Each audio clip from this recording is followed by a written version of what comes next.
باللہ من الشیطان الرجیم بسم اللہ الرحمن الرحیم الحمد للہ رب العالمین بارئ الخلائق اجمعین الصلاة والسلام علی اشرف الانبیاء والمرسلین وشفیع المذنبین وحبیب الہ العالمین ابی القاسم محمد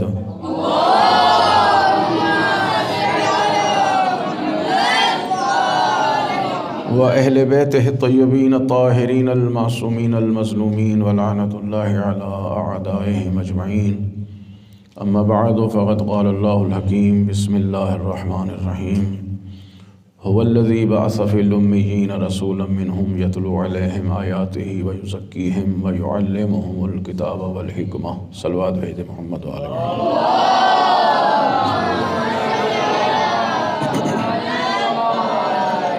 پروردگار عالم ہماری ان ماہ مبارک کی عبادات کو قبول فرمائے اور ہمارے گناہوں کو معاف فرمائے. پروردگار عالم ہمارے علم میں اضافہ فرمائے اور ہمیں علم پر عمل کرنے کی توفیق عنایت فرمائے. ہمیں صحیح معنی میں شیعہ امیر المومنین بننے کی توفیق عنایت فرمائے. ہمارے آقا و مولا کے ظہور میں تعجیل فرمائے اور ہم سب کو مولا کے جانثاروں میں شمار فرمائے. بآواز بلند صلوات بھیج دیں.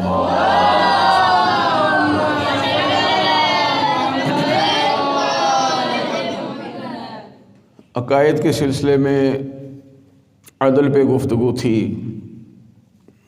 اور اسی عدل کا تقاضا ہے کہ اللہ تعالیٰ انسانوں کی ہدایت کا اہتمام کرے. علم کلام میں قاعدہ ہے، ایک اصول ہے جسے قاعدہ لطف کہا جاتا ہے. قاعدہ لطف یہ ہے کہ خداوند عالم اپنے ذمے انسانوں کی ہدایت کو لیتا ہے.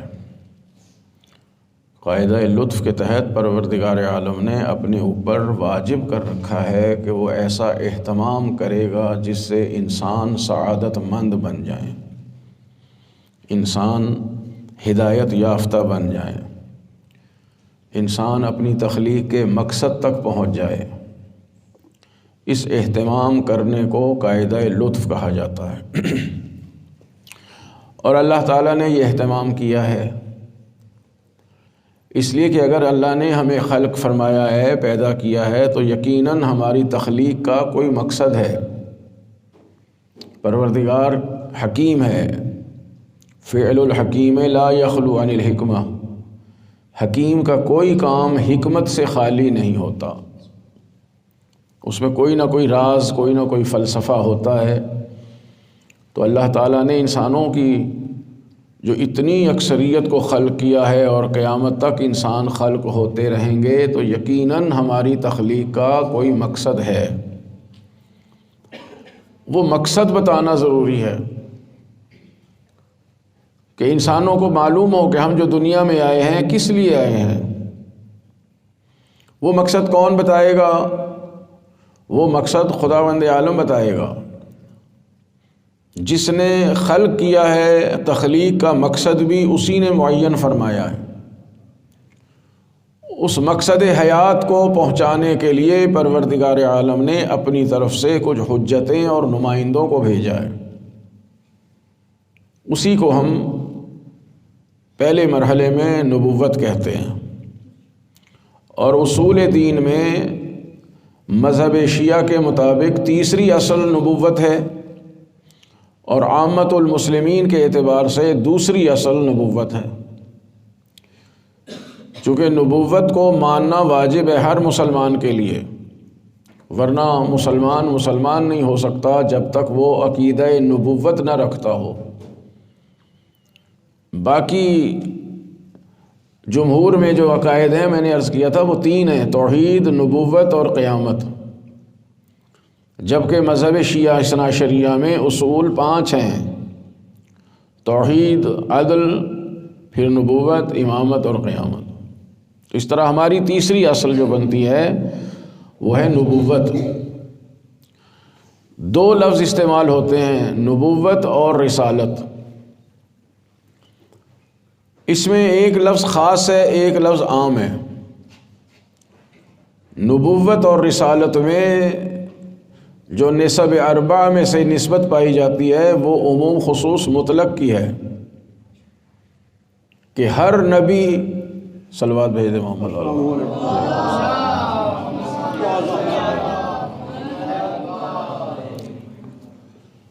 ہر رسول نبی ہے، لیکن ہر نبی رسول نہیں ہے، لہذا نبوت کا عہدہ عام ہے اور رسالت کا عہدہ خاص ہے۔ تو اس طرح منطق میں جو نسب اربع 4 قسم کی نسبتیں پائی جاتی ہیں، ان میں نبوت اور رسالت میں جو نسبت ہوگی وہ عموم خصوص مطلق کی ہوگی۔ لفظ نبی، پہلی بات تو یہ ہے کہ خداوند عالم پر میں نے عرض کیا قاعدہ لطف کے تحت واجب ہے خدا پر کہ وہ ہماری ہدایت کا اہتمام کرے، یہی قاعدہ لطف ہے علم کلام میں، اور اس کے عدل کا تقاضا بھی یہی ہے کہ وہ ہمارے لیے نبیوں کو بھیجے، کچھ ایسے افراد بھیجے جو آئیں اور ہمیں ہماری زندگی کا مقصد بتائیں اور ہمیں اس راہ پر گامزن کریں اور گامزن رکھیں جو راہ پروردگار عالم کی راہ ہے، جسے قرآن نے صراط مستقیم کہا ہے۔ تو پروردگار بھیجے گا، نبی اور رسول جو آئیں گے وہ خدا کی طرف سے آئیں گے۔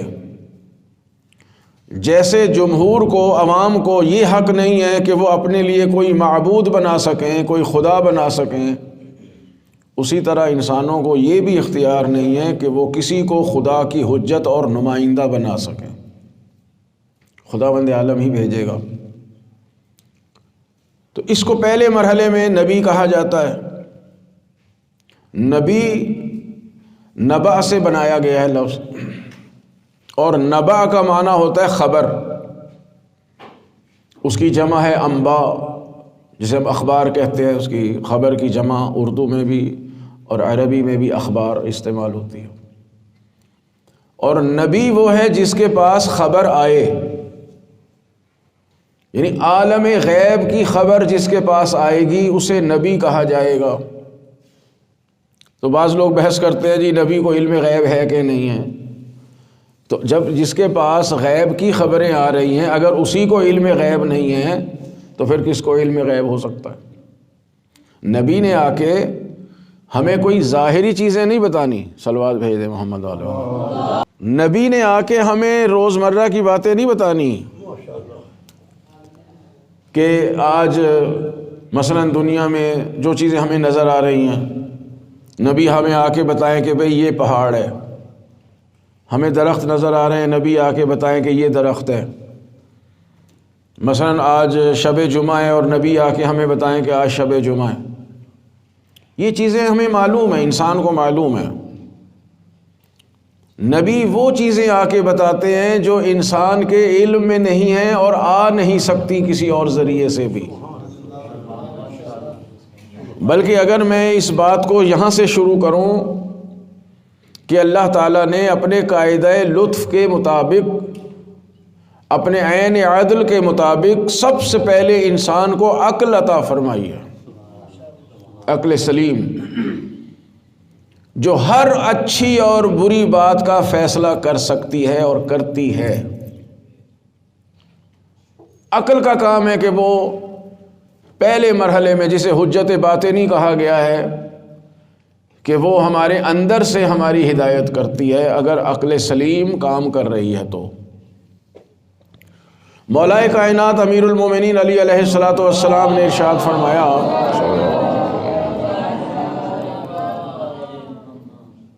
کہ عقلیں مغلوب ہو جاتی ہیں، انسان کی عقل جو ہے، اور اکثریت آج کے دور میں تو بالکل ایسے ہی ہے کہ ہماری عقلیں مغلوب ہیں، ان پر خواہشات غالب ہیں۔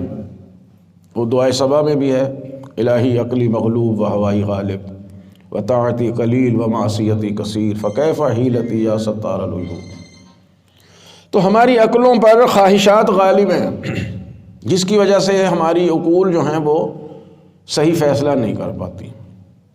لہٰذا امیر المومنین فرماتے ہیں کہ یہ انبیاء کو جو اللہ نے بھیجا ہے لِیُثِیرُوا دفائن العقول، انبیاء کو اس لیے بھیجا ہے کہ جو ہماری عقلیں دب گئی ہیں، مغلوب ہو گئی ہیں، ان عقلوں کو صاف کر کے یہ انبیاء آ کے ابھارتے ہیں۔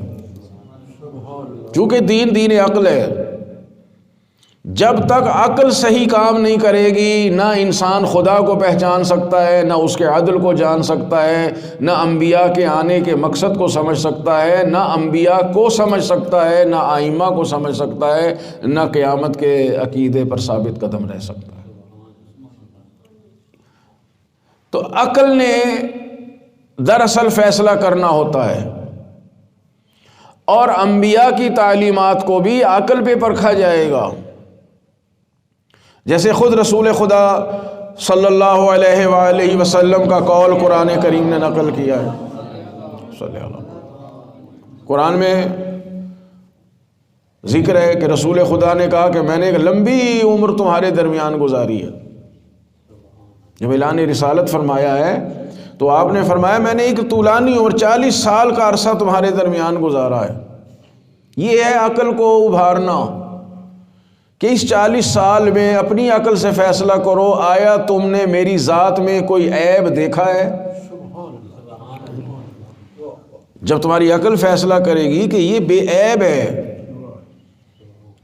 انہوں نے ہمارے ساتھ کبھی جھوٹ نہیں بولا ہے، ہم خود انہیں صادق کہتے ہیں، انہوں نے کبھی ہمارے ساتھ معاذ اللہ خیانت نہیں کی ہے، ہم خود ان کو امین کہتے ہیں، تو جو بندوں کے ساتھ جھوٹ نہیں بولتا، بندوں کے بارے میں خیانت نہیں کرتا، وہ خدا کے بارے میں جھوٹ کیسے بولے گا؟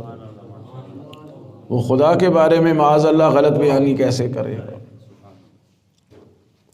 تو محور وہی عقل ہے۔ عقل فیصلہ کرتی ہے ہر چیز کی اچھائی کا، ہر چیز کی برائی کا۔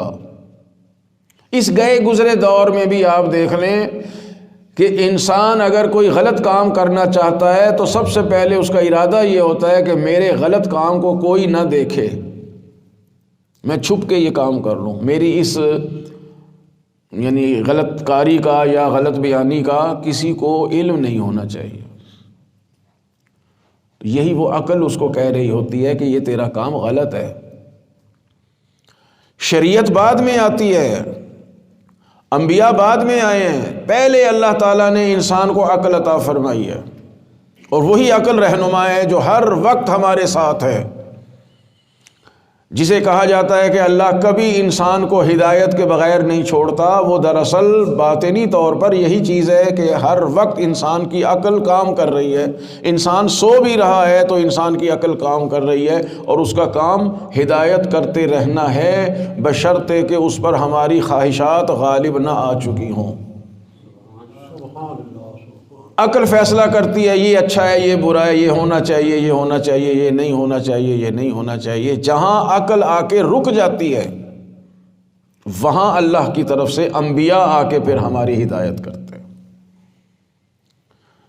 مثلا سادہ لفظوں میں کہیں، کوئی آپ پر مہربانی کرتا ہے، کسی کے ہاں آپ گئے، کسی نے گرمی میں آپ کو ٹھنڈا پانی پلا دیا، چائے پلا دی، اور زیادہ اہتمام کر دیا، تو عقل کہتی ہے کہ اس نے آپ پر احسان کیا ہے، آپ اس کا شکریہ ادا کریں۔ اس نے آپ کو کوئی چیز دی ہے، کوئی تحفہ دیا ہے، آپ کا احترام کیا ہے، تو کم سے کم آپ اس کا شکریہ ادا کریں۔ اور یہ بھی عقل کا تقاضا ہے کہ شکریہ بھی اس کی شان کے لائق ہونا چاہیے۔ بات واضح ہو رہی ہے آپ کے لیے؟ عقل کہتی ہے، یہ سارے مقدمات عقلیہ ہیں، عقل کہتی ہے کہ جس نے آپ پر لطف کیا ہے، مہربانی کی ہے، اس کا شکریہ ادا کریں، اور شکریہ بھی اس کی شان کے مطابق ہونا چاہیے۔ تو جو تھوڑا سا ہم پر احسان کرے، وہاں عقل کہتی ہے کہ آپ اس کا شکریہ ادا کریں، اور شکریہ بھی اس کی شان اور حیثیت کے مطابق ہونا چاہیے، اور آپ اپنے پوری توانائیوں کے ساتھ کسی کا شکریہ ادا کرتے ہیں، اور مختلف الفاظ استعمال کیے جاتے ہیں تاکہ وہ مطمئن ہو جائے کہ اس نے میں نے اس کی میزبانی کی ہے، اس مہمان نے اس کی قدردانی کی ہے، اس کے مطابق اس کے لیول کا شکر ادا ہو۔ اب جب مادی چیزوں میں اور معمولی چیزوں میں کوئی آپ کو مہمان بناتا ہے، کوئی آپ کا احترام کرتا ہے، تو عقل کہتی ہے کہ اس کا شکر ادا کرے اور اس کی شان کے مطابق ہو۔ تو عقل یہاں کیوں نہیں کہے گی کہ جس نے یہ ساری نعمتیں عطا فرمائی ہیں اس رب کا بھی شکر ادا کرنا چاہیے، جسے ہم کہتے ہیں کہ عبادت عقلاً انسان پہ واجب ہے۔ قرآن اور حدیث تو بعد میں آ کے بتائیں گی نا کہ اللہ کی عبادت کرنی چاہیے، عقل پہلے کہتی ہے کہ جس طرح کسی نے آپ کو چائے پلا دی تو اس کا شکریہ ادا کرنا چاہیے، اسی طرح جس خالق نے زندگی سے لے کے موت تک ہمیں مسلسل اتنی نعمتیں عطا فرمائی ہیں کہ خود فرماتا ہے ان تعدوا نعمت اللہ لا تحصوها، اگر تم اللہ کی نعمتوں کو گننے بیٹھ جاؤ تو گن نہیں سکتے، شمار نہیں کر سکتے۔ تو جو منعم حقیقی ہے، منعم حقیقی ہے، تو عقل کہے گی نا کہ اس کا بھی شکر ادا کریں۔ تو اس کا شکر کیسے ادا کریں؟ جو اس کی شان کے لائق ہو۔ یہاں تک عقل ہماری رہنمائی کرتی ہے کہ منعم کا، نعمت دینے والے کا شکر ادا کرنا عقلاً واجب ہے، اور ویسے شکر ہو جیسے اس کی شان اور حیثیت ہے۔ مگر اب یہاں آ کے عقل رک جاتی ہے کہ ہم کس طرح شکر ادا کریں کہ خدا کی شان کے لائق ہو جائے۔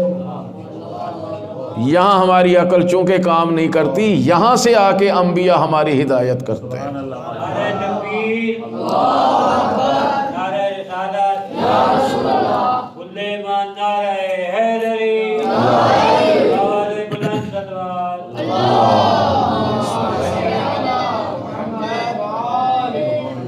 یہاں آئیں گے انبیاء ہماری ہدایت کرنے کے لیے کہ جہاں تمہاری عقل رک جاتی ہے وہاں سے آگے انبیاء آ کے ہماری ہدایت فرماتے ہیں۔ اصول فقہ میں 2 چیپٹر ہیں، مستقلات عقلیہ اور غیر مستقلات عقلیہ۔ مستقلات عقل وہ ہوتے ہیں جہاں عقل فیصلہ کرنے میں خود مختار ہے، فیصلہ کرتی۔ جیسے کسی انسان سے جا کے پوچھ لیں آپ، دنیا کا کوئی انسان ہو، چاہے خدا کو نہیں بھی مانتا، اس سے پوچھیں سچ اچھا ہے یا برا ہے، ہر بندہ کہے گا سچ اچھا ہے، جھوٹ برا، چاہے ہم کتنے ہی جھوٹ بولتے ہوں، مگر جھوٹ کو پسند نہیں کرتے۔ جھوٹ کو سب برا کہیں گے، سچ کو اچھا کہیں گے۔ دنیا کے کسی انسان سے جا کے پوچھیں عدل اچھا ہے یا نہیں، صلوات بھیج دیں محمد۔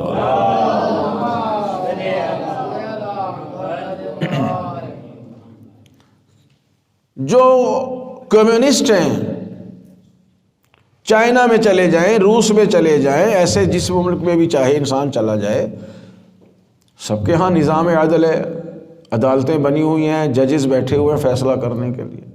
کیوں؟ اس لیے کہ ہر انسان کی عقل فیصلہ کرتی ہے کہ معاشرے میں عدل و انصاف ہونا چاہیے، عدل اچھا ہے، ظلم برا ہے، سچ اچھا ہے، جھوٹ برا ہے، چوری کرنا برا ہے، کم تولنا برا ہے، دوسروں سے خیانت کرنا برا ہے۔ یہ ساری چیزیں وہ ہیں جس کا فیصلہ کرنے میں عقل جو ہے وہ مستقل ہے، کسی کی محتاج نہیں ہے، عقل خود فیصلہ کرتی۔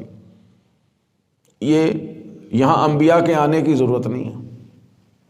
پورے قرآن میں کہیں دکھا دیں جو لکھا ہو کہ سچ بہت اچھا ہے، پورے قرآن میں کہیں لکھا ہو کہ عدل بہت اچھا ہے، کہیں لکھا ہو چوری بہت بری چیز ہے، سزائیں ہیں، ہاتھ کاٹ دو چور کا، یہ قرآن کہے گا، چونکہ ہماری عقل یہ فیصلہ نہیں کر سکتی کہ چور کو کیا سزا ملنی چاہیے۔ اس لیے جہاں عقل مستقل ہے ان چیزوں کے بیان کے لیے اللہ کی طرف سے انبیاء کے آنے کی ضرورت نہیں ہے۔ انبیاء وہ چیزیں بتانے کے لیے آتے ہیں جہاں ہماری عقل فیصلہ خود بخود نہیں کر سکتی، انہیں کہا جاتا ہے غیر مستقلات عقلیہ۔ تو انبیاء ان مسائل کے لیے خداوند عالم بھیجتا ہے کہ وہ آ کے ان مسائل کو حل کریں، چونکہ وہاں ہماری عقل ان مسائل کو حل کرنے اور بلکہ سمجھنے سے بھی قاصر ہوتی ہے۔ اب جو نبی آئیں گے وہ کوئی اور مخلوق نہیں ہوگی، وہ انسان ہی ہوں گے۔ غیر انسان کو اللہ نبی بنا کے بھیج ہی نہیں سکتا۔ سورہ انفال میں فرمایا کہ اگر میں ملائکہ کو بھی نبی بنا کے بھیجتا تو وہ بھی انسانی پیکر میں آتے، حالانکہ فرشتے کا اپنا کوئی جسم نہیں ہوتا، ملائکہ ایک نوری مخلوق ہیں۔ فرشتے کی تعریف کیا ہے؟ الملک جسم نورانی یتشکل باشکال المختلفہ الا الکلب والخنزیر۔ فرشتہ جو ہے ایک نوری مخلوق ہے جو کسی بھی پیکر میں آ سکتا ہے سوائے نجس العین جانور کے۔ فرشتہ ہر شکل اپنا لیتا ہے۔ شیطان کی تعریف اس کے برعکس ہے کہ الشیطان جسم ناری، وہ جسم نورانی تھا، یہ جسم ناری ہے، جسے کہتے ہیں شیطان آگ سے بنا ہے۔ جسم ناری یتشکل باشکال المختلفہ حتی الکلب والخنزیر، کہ شیطان مردود جو ہے وہ جو ہے ایک جہنمی مخلوق ہے، ایک آگ سے بنا ہوا وجود ہے، ہر شکل میں آ جاتا ہے، حتیٰ کہ کلب اور خنزیر کی شکل میں بھی آ جاتا ہے۔ لیکن اللہ نے چونکہ ملک کو نوری مخلوق قرار دیا ہے، لہٰذا وہ ہمیشہ اچھے وجود میں آئے گا۔ اور پروردگار فرما رہے ہیں کہ اگر میں فرشتوں کو بھی رسول اور نبی بنا کے بھیجتا تو وہ بھی رجل ہوتے، یعنی مردوں کے وجود میں آتے۔ اور اس کی ایک مثال یہ ہے کہ جناب مریم کے سامنے جب جبرائیل کو بھیجا ہے تو ایک مرد کی شکل میں بھیجا۔ تو انبیاء اور رسول جو آئیں گے وہ انسان ہی ہوں گے، فرشتہ ہماری رہنمائی نہیں کر سکتا، اگرچہ اس میں ساری صلاحیتیں موجود ہوں۔ اس لیے کہ پہلے ہی مرحلے میں اللہ نے ملائکہ کو انسان کے سامنے جھکایا ہے۔ جناب آدم کے واقعے کو ہم صرف ایک سرسری سا ایک یعنی کہ مخصوص واقعہ قرار دیتے ہیں، لیکن در حقیقت یہ پوری انسانیت کی نمائندگی ہو رہی تھی کہ فرشتہ اس مقام تک نہیں پہنچ سکتا جو اللہ نے انسان کے لیے بنایا ہے۔ دیکھ لیں آپ کہیں حدیث پڑھی ہو، سنی ہو کہ فرشتے بھی جنت میں جائیں گے۔ فرشتوں کے لیے جنت نہیں ہے، جنت اللہ نے انسان کے لیے بنائی ہے۔ یعنی مقام قرب پروردگار جو ہے وہ فقط انسان کے لیے ہے، اور انسان ہی اس مقام تک پہنچ سکتا ہے، فرشتہ نہیں جا سکتا۔ اور معراج اس کی سب سے بڑی دلیل ہے۔ معراج پیغمبر صلی اللہ علیہ وآلہ وسلم، وہ ظاہر ہے کہ معراج کے کچھ مخصوص پہلو ہیں۔ ہم مسلمان ابھی تک سرکار کی معراج ہی کو نہیں سمجھ سکے، بلکہ اکثر لوگوں نے تو معراج جسمانی کا انکار ہی کر دیا ہے، جبکہ ہمارے مذہب شیعہ میں معراج جسمانی پر ایمان رکھنا واجب ہے، چاہے سمجھ میں آئے یا نہ آئے۔ حضرت امام جعفر صادق علیہ الصلوۃ والسلام ارشاد فرماتے ہیں کہ جو تین چیزوں میں سے کسی ایک کا بھی انکار کرے وہ ہمارا شیعہ نہیں ہے۔ پہلی چیز اس میں معراج جسمانی ہے کہ سرکار دو عالم اپنے اسی ظاہری وجود مبارک کے ساتھ معراج پر تشریف لے گئے۔ اس کا انکار کفر کے برابر ہے، کافر ہو جاتا ہے انسان۔ صرف روحانی معراج نہیں، جسمانی معراج ہے۔ دوسرا عقیدہ معاد جسمانی کا ہے کہ ہم قیامت کے دن اسی جسم کے ساتھ اٹھائے جائیں گے۔ معصوم فرماتے ہیں اگر معاد جسمانی کا انکار کیا تو ہمارا شیعہ نہیں ہے۔ اور تیسری چیز عقیدہ رجعت ہے، سمجھ میں آئے یا نہ آئے، کہ حضرت کے ظہور کے بعد پروردگار عالم کی طرف سے بعض ائمہ یا بعض روایات میں ہے کہ 11 کے 11 بلکہ سارے معصومین دوبارہ اس دنیا میں تشریف لائیں گے۔ اب اس کی کیفیات کیا ہیں، اس کی تفصیلات کیا ہیں، نہ ائمہ نے بیان فرمائی ہیں، نہ اس میں ہمیں جانے کی ضرورت ہے۔ اجمالی عقیدہ رکھنا واجب ہے کہ عقیدہ رجعت قرآن و حدیث سے ثابت ہے۔ صلوات بھیج دے محمد و آل محمد۔ تو نبوت کے سلسلے میں انبیاء اور رسول جو آئیں گے وہ انسان ہی ہوں گے۔ انسان کے علاوہ کوئی مخلوق ہماری ہدایت اور رہنمائی نہیں کر سکتی، کوئی اور مخلوق ہماری زندگی کے لیے نمونہ حیات نہیں بن سکتا۔ فرشتہ جو آ جائے نبی بن کے تو نہ تو اسے بھوک لگتی ہے. جی حضرت ابراہیم کے واقعے میں ہے نا قرآن میں کہ وہ انسانی پیکر میں آئے، جناب ابراہیم سمجھے کہ یہ میرے مہمان آئے ہیں، وہ اندر گئے اور کھانا وانا پکا کے لائے، کہا کھائیے. انہوں نے کہا بھائی ہم نہیں کھاتے یہ چیزیں، ہم تو فرشتے ہیں. یہ ساری باتیں ہمیں سمجھانے کے لیے ہیں. تو فرشتہ نہ تو اسے بھوک لگتی ہے، ہمیں بھوک لگتی ہے. فرشتے کو گھر نہیں چاہیے، ہمیں گھر چاہیے. یعنی جتنی ہماری بشری ضروریات ہیں فرشتے ان سے ماوراء ہیں، چونکہ جسم نورانی ہوں. وہ بالکل ایسے جیسے ہماری روح، نہ ہماری روح کی کوئی ظاہری ضرورت ہے نہ ملائکہ کی کوئی ضروریات ہے. تو جس کی ضرورت ہی نہیں ہے، جو کسی چیز کو ضرورت سمجھتا ہی نہیں، نہ اس کی حیات کے لیے ضروری ہیں، تو وہ ہمارے لیے کیسے نمونہ عمل بن جائے؟ ہمارے لیے زندگی گزارنے کا اسوہ حسنہ اور نمونہ کامل وہ ہوں گے جنہیں بھوک بھی لگے، پیاس بھی لگے، گھر بھی چاہیے، بیوی بھی چاہیے، بچے بھی چاہیے، ہر ضرورت جو انسان کے وجود کی اور جسم کی ہے اس کی وہ بھی ضروریات ہوں، مگر وہ زندگی گزار کے دکھائے کہ حلال پر کیسے عمل کیا جاتا ہے اور حرام کو کیسے چھوڑا جاتا ہے، اور پھر حلال پر بھی صبر کیسے کیا جاتا ہے. صلوات بھیج دے محمد و آل محمد.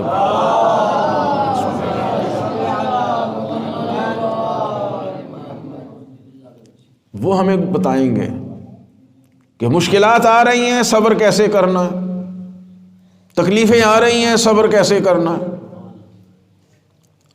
تلواریں اثر کرتی ہیں، تیر اثر کرتے ہیں، بیماریاں اثر کرتی ہیں، بھوک اثر کرتی ہے، پیاس اثر کرتی ہے، لیکن وہ راہ حق میں ثابت قدم ہے، صبر کا پہاڑ بنے ہوئے ہیں. یہ ہیں انسان کے لیے نمونہ کامل. فرشتہ کیسے ہماری رہنمائی کرے؟ لہٰذا اللہ نے انبیاء کو جو بھیجا ہے وہ انسان ہے، اور انسان کامل ہے. وہ عام انسان نہیں ہے ہماری طرح کے، انسان کامل ہے. تو نبی وہ ہوتا ہے جس کے پاس خبر آ رہی ہے، اور نبی پر واجب نہیں ہوتا کہ وہ جا کے تبلیغ بھی کرے. یہ تھوڑی سی اس کو سمجھنے کی ضرورت ہے. نبی خبر لے رہا ہے خدا سے، وہ چاہے تو لوگوں کو پیغام پہنچائے، لیکن خدا کی طرف سے واجب نہیں ہوتا کہ اس کو تبلیغ بھی کرے. رہنمائی کریں گے، لیکن جو خدا کی طرف سے حکم ہوتا ہے نا کہ جاؤ اور جا کے تبلیغ کرو. انبیاء یعنی اس سٹیج پہ ہوتے ہیں کہ وہ سمجھتے ہیں کہ ہمارا فریضہ کیا ہے، بغیر کہے وہ لوگوں کی رہنمائی کرتے ہیں، لیکن خاص حکم خدا نہیں ہوتا کہ تم اس کو لوگوں تک بھی پہنچاؤ. پہنچاتے رہے ہیں، یعنی انہوں نے اس چیز کو سمجھا ہے کہ یہ ہمارا کام ہے، لوگوں کی رہنمائی کرنا ہمارا کام ہے، اگرچہ خدا نے ہمارے اوپر اس کی تبلیغ واجب نہیں کی ہے، لیکن جو رسول ہوں گے ان پر تبلیغ واجب ہوگی. آپ دیکھیں قرآن کریم میں کہیں اللہ تعالیٰ پیغمبر اسلام کو نبی کہہ کے خطاب کرتا ہے. جہاں نبی کہہ کے خطاب فرمایا ہے اس کا مطلب یہ ہے کہ یہ باتیں آپ تک پہنچ گئی ہیں، یہ چیزیں آپ کو سوائے خدا کے اور کوئی نہیں بتا سکتا تھا، لیکن یہ آپ کی ذات کے لیے ہے، چاہیں تو پہنچا دیں اور چاہے تو نہ پہنچائیں. لیکن جہاں پیغام پہنچوانا ضروری تھا وہاں اللہ رسول کہہ کے خطاب کرتا ہے، اور اس کی واضح دلیل جو ہے وہ یا ایھا الرسول بلغ ما انزل الیک من ربک.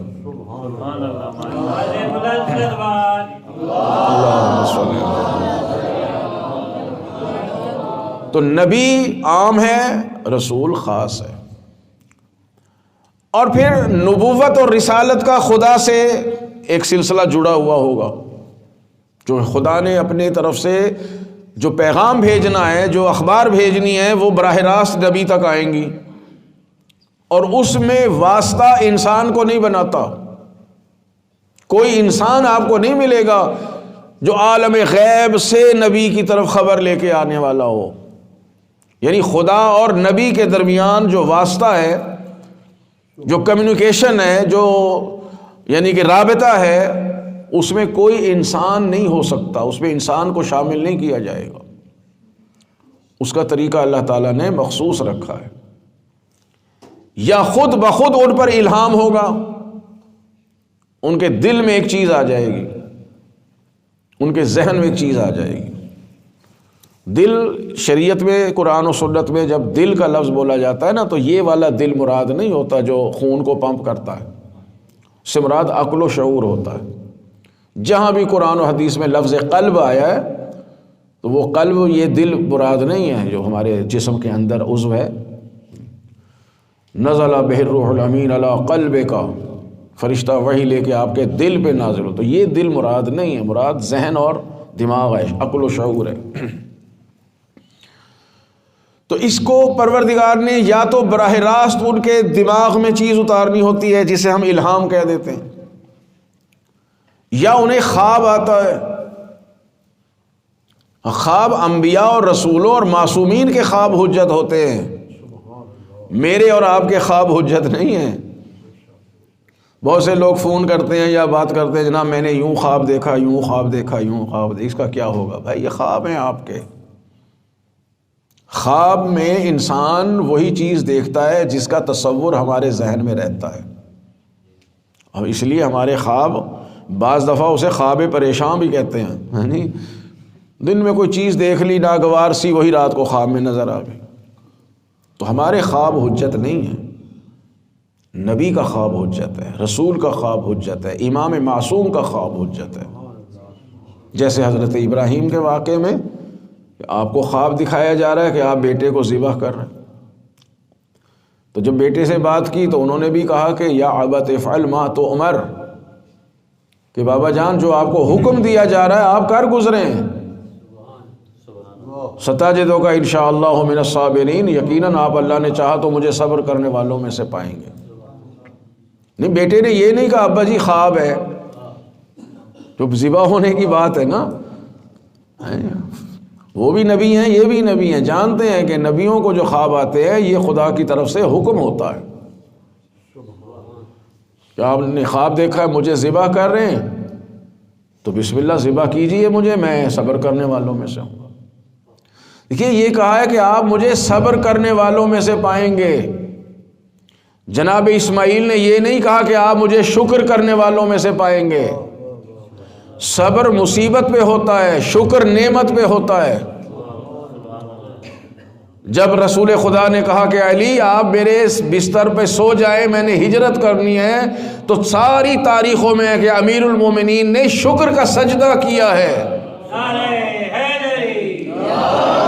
اس لیے کہ جناب اسماعیل سمجھ رہے ہیں کہ ایک مصیبت آنے والی ہے جس میں مجھے ذبح کیا جائے گا، لیکن امیر المومنین جانتے ہیں کہ شب ہجرت رسول اللہ کے بستر پہ سونا اور ان کے لیے اپنی جان قربان کرنا یہ اللہ کی نعمت ہے جس پہ شکر ادا کیا جاتا ہے. صلوات بھیج دیں امیر المومنین کی ذات پر.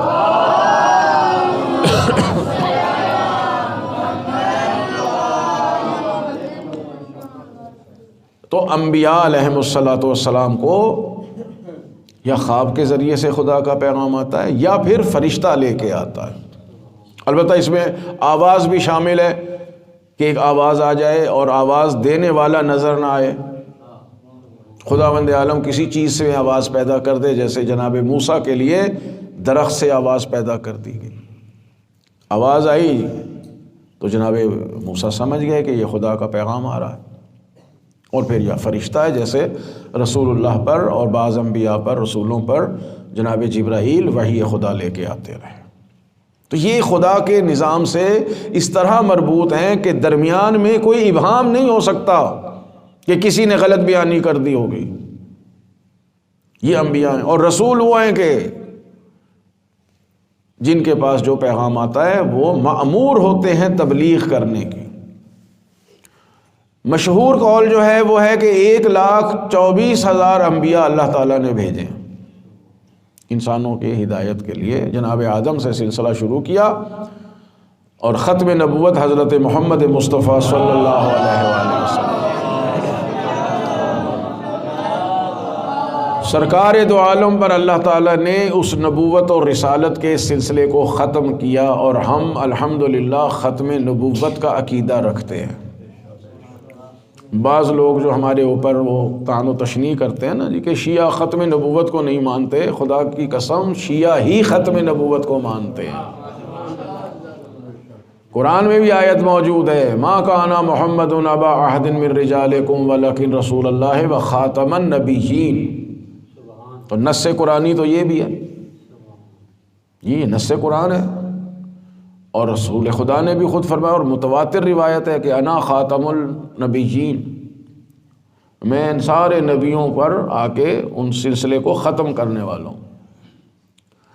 اور پھر ہمارے پاس بین دلیل ہے کہ جب رسول خدا مقام غدیر پر امیر المومنین کو ہاتھوں پر اٹھا کے دکھائیں اور کہیں من کنت مولاہ فہذا علی مولا، یہی ختم نبوت کی دلیل ہے کہ جس کا میں آج تک مولا رہا، آج کے بعد بلا فصل علی ابن ابی طالب اس کے مولا ہیں۔ یعنی منبر غدیر اور مقام غدیر اور خطبہ غدیر بین دلیل ہے، واضح دلیل ہے، اس سے زیادہ واضح دلیل ختم نبوت کی اور ہو نہیں سکتی۔ کہ پیغام جتنے آنے تھے، جب اللہ کہہ رہا ہے کہ الیوم اکملت لکم دینکم، آج تمہارا دین مکمل ہو گیا۔ دین مکمل ہونے کا معنی یہ ہے کہ اب کوئی اور عالم غیب سے خبر نہیں آئے گی، کوئی اور حکم نہیں آئے گا، جتنے احکام آنے تھے وہ سب آ چکے۔ ختم نبوت ہوئی اسی لیے ہے کہ دین مکمل ہو گیا۔ جناب آدم کے دور میں دین مکمل نہیں ہوا، اگر اسی دن دین مکمل ہو جاتا پھر اور نبی آنے کی ضرورت ہی نہیں تھی۔ جناب نوح پر دین مکمل نہیں ہوا، جناب ابراہیم پر، موسیٰ پر، عیسیٰ پر، یعنی سارے انبیاء میں سے کسی پر دین مکمل نہیں ہوا۔ اور اس کا پھر انشاءاللہ اس کی وجہ بھی بتا دیں گے، لیکن آج کی حد تک یہ کہ کسی نبی پر دین مکمل نہیں ہوا۔ دین اگر مکمل ہوا ہے تو ہمارے نبی پہ آ کے دین مکمل ہوا ہے، اور وہ دین وہی شریعت ہے پروردگار کی، اور شریعتیں بدلتی نہیں ہیں، شریعتوں کے بنیادی اصول ایک ہی رہے ہیں حضرت آدم کے دور سے سرکار ختم مرتبہ تک، لیکن جو جزیات ہیں وہ بدلتی رہی ہیں۔ جیسے جیسے انسان بڑھتے چلے گئے، انسانوں کی ضروریات بڑھتی چلی گئیں، زمین پر انسانوں کی آبادی پھیلتی چلی گئی، اختلافات بڑھتے چلے گئے، اسی طرح احکام بھی بدلتے چلے گئے۔ دین جو ہے وہ زمانے کے ساتھ اپ گریڈ ہوتا چلا گیا۔ آدم علیہ السلام والا زمانہ جو تھا اور آدم علیہ السلام والے جو مسائل تھے وہ اس زمانے میں ہمارے لیے کافی نہیں ہو سکتے۔ جناب ابراہیم اور موسیٰ اور عیسیٰ علیہ السلام کے زمانے میں جو قوانین نافذ ہوئے ہوں گے وہ آج کے زمانے میں ہماری ضروریات کو پورا نہیں کر سکتے۔ لہٰذا آپ دیکھیں کہ یہ جو جتنے قانون ملکوں میں بنائے جاتے ہیں بنیاد وہی آئین ہوتی ہے، ٹھیک ہے، اس آئین کے مطابق قانون بنتے ہیں کہ نیا قانون جو بھی بنے وہ آئین سے متصادم نہ ہو۔ آئین کے فریم ورک کے اندر نئے نئے قانون بنائے جاتے ہیں، تو بنیادی اصول دین میں بھی وہی رہے ہیں، لیکن پھر ضروریات کے تحت شریعتوں میں تبدیلی آتی رہی، یعنی ترقی ہوتی چلی۔ جیسے جیسے انسانوں نے ترقی کی ہے اسی طرح دین میں بھی ترقی ہوتی چلی گئی۔ اور جب سرکار دو عالم کا زمانہ آیا تو پروردگار عالم نے اس دین کو اس معراج پر پہنچا دیا کہ اب قیامت تک اس میں مزید کسی حکم کی ضرورت نہیں ہے۔ آخری انسان تک کی ضروریات کو اب یہ دین اسلام پوری کر سکتا ہے۔ تو یہ نبوت کا عقیدہ ہے، یہ رسالت کا عقیدہ ہے۔ مشہور روایت ہے یہ کہ 1,24,000 نبی اللہ تعالیٰ نے بھیجے، ان میں سے 313 رسول ہیں، 313 میں بھی 5 اولی العزم ہیں۔ اولی العزم کا معنی یہ کہ جن پر اللہ نے خاص شریعت کو نازل فرمایا۔ اس میں پہلے حضرت نوح ہیں، پھر جناب ابراہیم علیہ السلام ہیں، پھر جناب موسیٰ علیہ السلام ہیں، پھر جناب عیسیٰ ہیں، اور پھر آخر میں ہمارے نبی حضرت محمد مصطفیٰ احمد مجتبیٰ صلی اللہ علیہ وسلم۔ یہ 5 اولی العزم ہیں، یہ شریعتیں لے کے آتے ہیں ان 5 کے ماتحت پھر ان 313 میں سے 308 سمجھ لیں وہ ان کی تبلیغ پر مامور ہیں، پھر باقی انبیاء ان رسولوں کے ماتحت ہیں۔ یہ نظام ہے پروردگار عالم کا۔ جناب آدم کے زمانے میں مخصوص لوگ تھے، چند افراد تھے، آدم و حوا تھے، پھر اولاد شروع ہو گئی، پھر مخصوص اولاد اور محدود اولاد تھی، ایک ہی جگہ پہ رہتے تھے، ایک ہی گھر میں رہتے تھے، چند بنیادی ضرورتیں تھیں ان کی، وہی اسی کے مطابق زندگی گزر رہی تھی۔ لیکن نوح علیہ السلام کے زمانے میں آ کے کیا ہوا ہے کہ سیلاب آ گیا اور جناب نوح کی جو اولاد تھی وہ مختلف ممالک میں پھیل گئی، حام، سام، یافس، مختلف علاقوں میں جناب نوح نے بحکم خدا اپنے بیٹوں کو بھیج دیا۔ کسی نے جا کے یورپ بنا دیا، کسی نے افریقہ بنا دیا، ایک نے ایشیا بنا دیا۔ نہیں، اصل میں یہ پہلے 3 بر اعظم بنے، حام، سام، یافس۔ سام نے جا کے یورپ بنایا، حام کی اولاد جو تھی یہ افریقی اور یہ افریقہ والے ہو گئے، اور یافس کی اولاد سے یہ ایشیائی ہم لوگ جو ہیں یہ وجود میں آئے۔ تو جب ظاہر انسان پھیلنا شروع ہو گئے تو پھر مختلف علاقوں کے مختلف ضروریات ہوتی ہیں، وہاں کے اپنے اپنے منطقوں کے اعتبار سے ضروریات بنی، تو اللہ نے خاص قانون شریعت کے نام پر نافذ کیا جو نوح علیہ السلام پر پہلی شریعت آئی ہے۔ پھر اسی طرح مختلف زمانوں میں شریعتیں آتی ہیں۔ ان 5 کے ماتحت، البتہ ہم اس میں سے کہہ سکتے ہیں کہ ان 4 کے ماتحت مختلف رسول تھے جو مختلف علاقوں میں تھے، اور انہی کے ماتحت پھر انبیاء تھے۔ ایک ایک رسول کے نیچے کام کرنے والے کئی ہزار نبی ہوتے تھے، جیسے جیسے علاقے تھے ویسے ویسے نبیوں کی ضرورتیں پڑتی۔ ہمارے نبی پر چونکہ دین مکمل ہو گیا، لہٰذا اب ان کے بعد نہ کوئی رسول آ سکتا ہے نہ کوئی نبی آ سکتا ہے، یہاں ختم نبوت اور ختم رسالت ہو گئی۔ تو 1,24,000 یہ کوئی آیت نہیں ہے، یہ ایک روایت ہے جو حضرت ابو ذر غفاری سے آئی ہے، اور مشہور قول بھی سارے مسلمانوں میں یہی ہے کہ 1,24,000 اللہ تعالیٰ نے انبیاء کو بھیجا ہے، جس میں یہ اجمالی ایمان رکھنا واجب ہے۔ نام نہیں آتے ہمیں سوائے انہی ناموں کے جو قرآن کریم میں آ گئے، کون کہاں پیدا ہوا، کب پیدا ہوا، ان کی زبان کیا تھی، ان کی کلی تعلیمات کیا تھیں، کچھ تاریخ میں اس کا ذکر نہیں ہے۔ انہی انبیاء کا واقعہ یا 2-4 اور نبیوں کا ذکر ہے جو مشہور ہو گئے، اس کے علاوہ نہیں پتہ۔ لیکن یہ ایمان رکھنا مسلمان ہونے کے لیے واجب ہے کہ اللہ نے جتنے بھی نبی بھیجے ہیں، 1,24,000 تو مشہور ہے نا، جتنے بھی نبی بھیجے، مگر یہ اجمالی ایمان رکھنا واجب ہے کہ ان میں پہلے حضرت آدم زمین پہ آئے ہیں اور آخر میں ہمارے نبی سرکار دو عالم تشریف لائے ہیں۔ اب درمیان میں جو بھی ہیں، جہاں بھی ہیں، ہمیں ان کا علم نہیں ہے، مگر اجمالی طور پر علم ایمان رکھنا ہر مسلمان پر واجب ہے۔ اور اسی طرح وہ رسول ہیں، ٹھیک ہے، اور ان کا سلسلہ وحی سے متصل ہے خداوند عالم کے ساتھ۔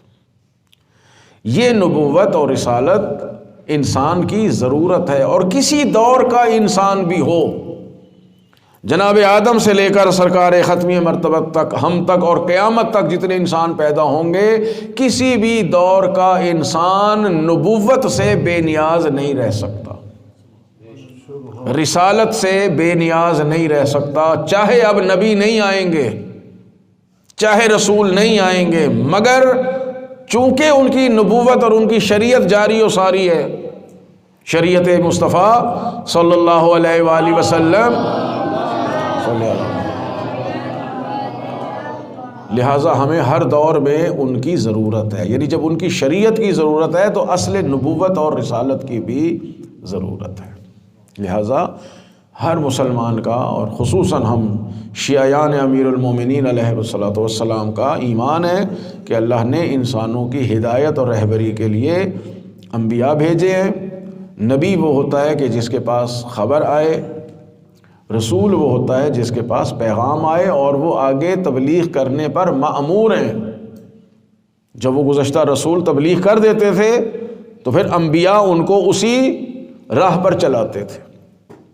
ہمارے نبی پر چونکہ آ کے نبوت ختم ہو گئی، مگر خداوند عالم نے یہ نہیں کہا کہ میں نے انسانوں کی ہدایت بھی ختم کر دی۔ اصل مسئلہ انسانوں کی ہدایت ہے، جو پہلے بات ہوئی تھی کہ عدل خداوند عالم یہ ہے کہ انسانوں کی ہدایت کا انتظام کرے اور کرتا رہے۔ کہیں قرآن میں خدا نے یہ نہیں کہا کہ ہم نے محمد مصطفیٰ کے بعد ہدایت کا دروازہ بھی بند کر دیا۔ ہدایت کا در کھلا رہے گا، گو کہ اب نبی نہیں آئیں گے، کیوں؟ ضرورت نہیں ہے۔ نبیوں کی اس وقت تک ضرورت ہے جب تک خداوند عالم نے عالم غیب سے خبریں بھیجنی، ہاں جی، وہ خبر آ رہی ہے تو لینے والا بھی تو کوئی ہو۔ رسولوں کی اس وقت تک ضرورت ہے جب تک اللہ نے اپنی شریعت اور دین کی تبلیغ کرانی ہے۔ تو جب دین مکمل ہو گیا، سارا دین انسان تک پہنچ گیا ہے، الیوم اکملت لکم دینکم واتممت علیکم نعمتی، نعمتیں بھی پوری ہو گئیں، ورضیت لکم الاسلام دینا، آج اللہ راضی ہو گیا ہے کہ تمہارا دین قیامت تک اسلام ہی رہے۔ تو جب دین مکمل ہو گیا، ساری شریعت آ گئی ہے، جتنے پیغام انسانیت کو اللہ نے بھیجنے تھے وہ بھیج دیے گئے ہیں، تو اب چونکہ کوئی اور اطلاع آسمان سے آنی نہیں ہے، تو لہٰذا اب کسی نبی اور رسول کی ضرورت بھی نہیں ہے۔ اب کیا ہوگا؟ اسی دین پر لوگوں کو کاربند رکھنا ہے، اسی شریعت پر لوگوں کو قیامت تک چلانا ہے، اور انسان کو راہ حق اور راہ ہدایت پر چلاتے رہنے کے لیے ایک ہادی اور رہنما کی ضرورت ہے۔ یعنی چاہے وہ ہادی نبی ہوں، چاہے رسول ہوں، یا ہمارے عقیدے میں امام ہوں، انسان ہادی سے محتاج ہے، ہادی کا محتاج ہے، ہادی سے بے نیاز نہیں رہ سکتا۔ لہٰذا غدیر کے مقام پر رسول خدا نے امیر المومنین کو بطور ہادی اور رہنما اٹھا کے ہاتھوں پر دکھایا ہے، بتایا ہے، سمجھایا ہے کہ میرے بعد میرے دین پر جو تمہیں لے کے چلے گا وہ صرف علی ابن ابی طالب ہوں گے، کوئی اور نہیں ہو سکتا۔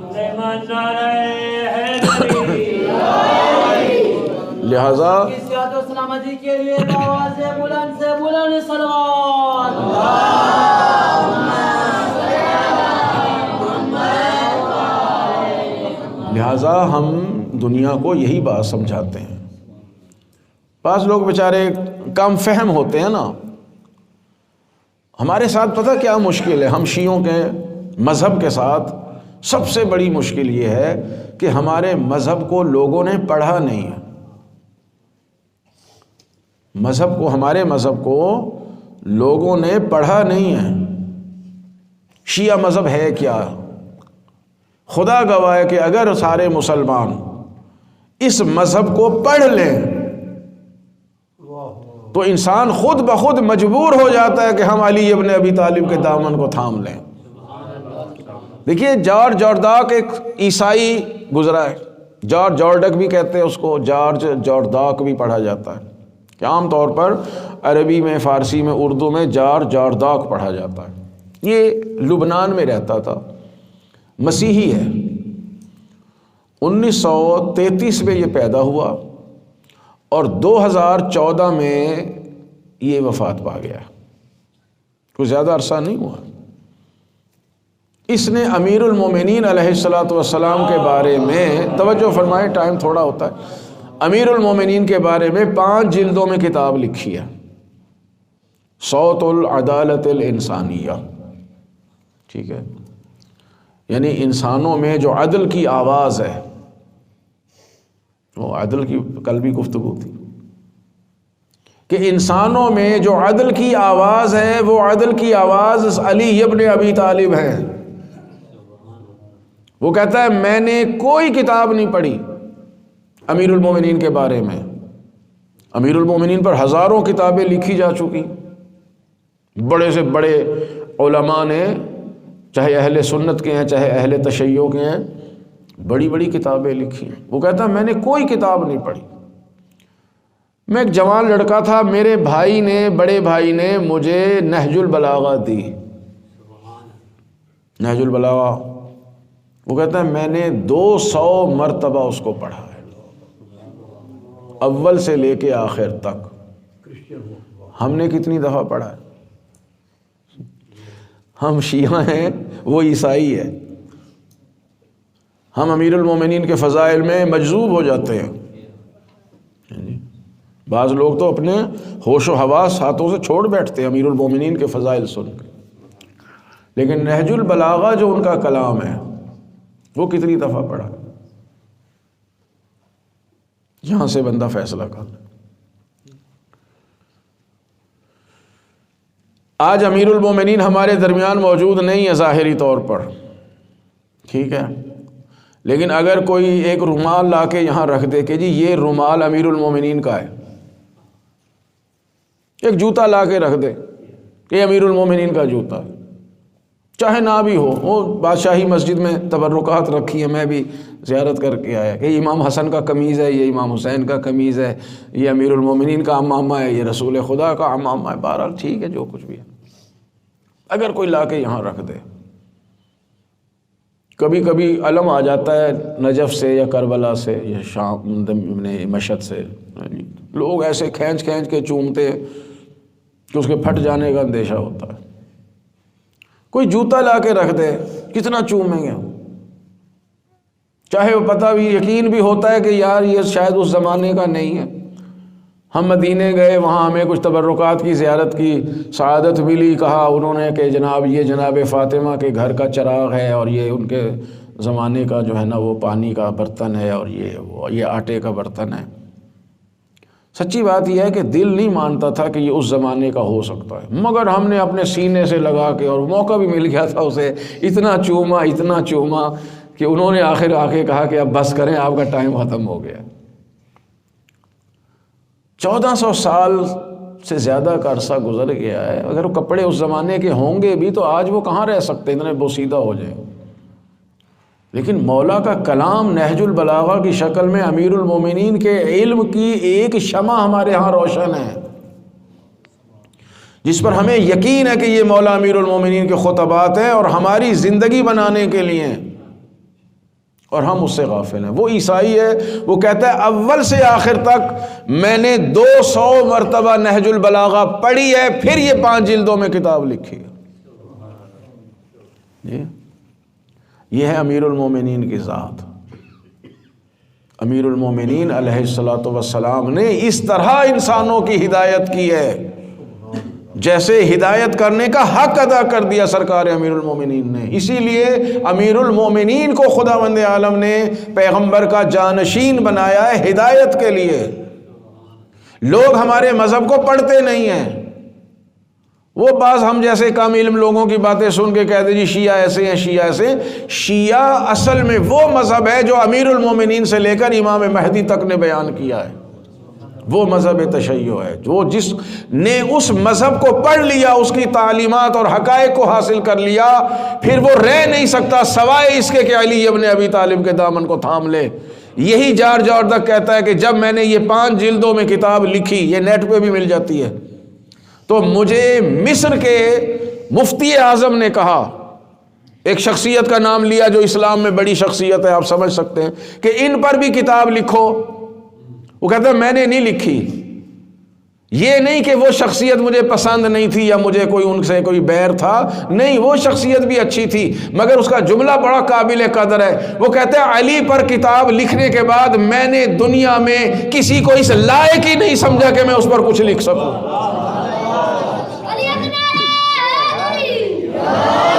یہ امیر المومنین ایسی عظیم نعمت اللہ تعالیٰ نے ہمیں رسالت و آپ کے بعد، محمد کے بعد نفس محمد عطا کیا.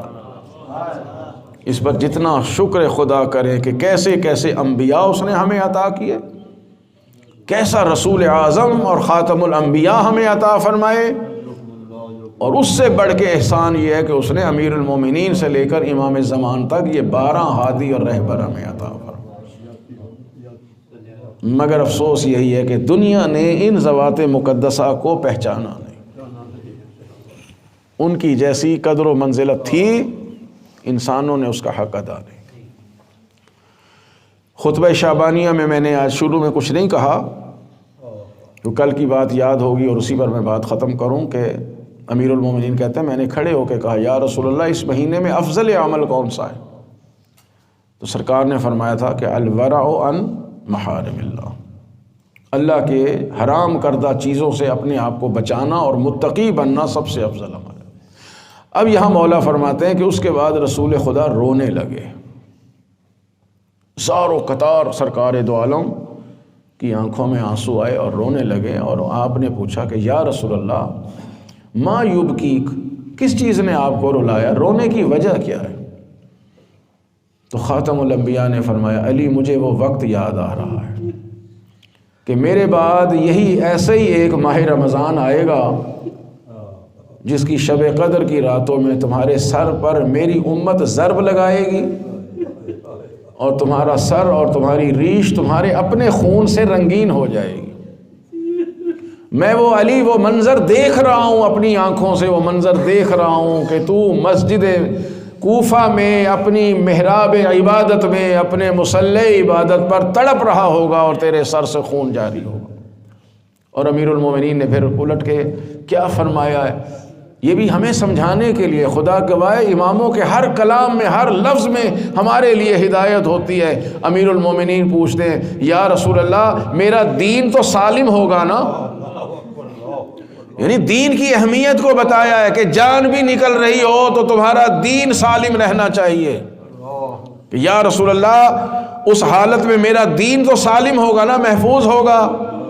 رسول خدا نے سینے سے لگایا، فرمایا ہاں علی، یہ اب آگے میرے الفاظ ہیں، کہا ہوگا یا کہہ سکتے ہیں کہ علی تو ہی تو اصل دین ہے، تو ہی تو کل ایمان ہے، تو ہی تو کل اسلام ہے، یقیناً تیرا ہی دین صحیح و سالم ہے۔ تو امیر المومنین نے کہا یا رسول اللہ مجھے کوئی پرواہ نہیں ہے کہ دین کے راستے میں میرا خون بہہ جائے، اور یقیناً امیر المومنین یہ بھی کہہ سکتے تھے اور کہا ہے کئی مقامات پر کہ یا رسول اللہ دین کی بقا کے لیے میرا گھر بھی حاضر ہے، میری اولاد بھی حاضر ہے، میرا سب کچھ حاضر، اور امیر المومنین نے سب کچھ قربان کیا ہے۔ ذرا غور کیجئے کربلا میں جتنی قربانیاں ہیں، اور بعد از کربلا بھی مخدرات عصمت و طہارت نے جتنے بازار اور دربار عبور کر کے دین کو بچایا ہے، یہ دراصل امیر المومنین کے اس وعدے کو پورا کیا ہے جسے رسول خدا کے سامنے امیر المومنین نے کہا تھا انا ناصرک یا رسول اللہ، اللہ کے رسول میں مددگار ہوں۔ علی نے ایسی مدد کی ہے، اور صرف علی نے نہیں، علی کے بعد علی کے 11 بیٹوں نے بھی وہی قربانیاں دے کر پروردگار کے دین اسلام کو بچایا ہے۔ پروردگار ہمارے اس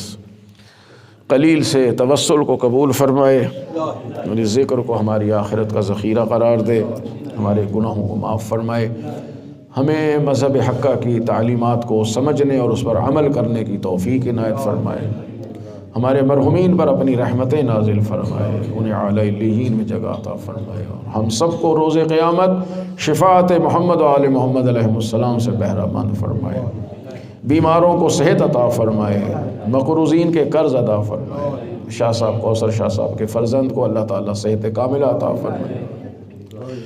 پروردگار عالم جن کے ہاں اولاد نہیں ہے بحق امیر المومنین علیہ السلام، ان کو اولاد صالح اور اولاد نرینہ عطا فرمائے، جن کو عطا فرمائیے ان کی بہترین تربیت کرنے کی توفیق عنایت فرمائے، تمام حاضرین اور میری حاجات کو پورا فرمائے، ہمارے آقا ہمارے مولا کے ظہور میں تعجیل فرمائے، ہم سب کو ان کی دعاؤں میں شامل فرمائے۔ ربنا تقبل منا انک انت السمیع العلیم، آمین یا رب العالمین، بحق محمد و آلہ المعصومین، رحم اللہ من یقرأ الفاتحہ۔